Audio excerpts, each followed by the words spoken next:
Hi guys, bumili ulit kami ng wireless na repeater wifi. Isi-set up namin. Yung mga nagtatanong nung kung paano i-set up, ito na yan guys.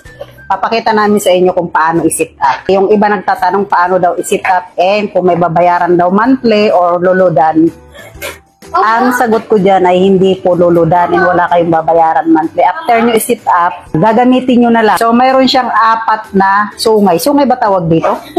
First, isasaksak muna namin yan sa saksakan. Dito na tayo sa settings. Then, i-click natin yung Wi-Fi.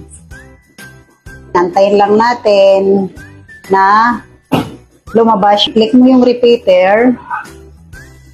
And then, antayin lang natin. Click mo yung login. Para alam nyo i-set up.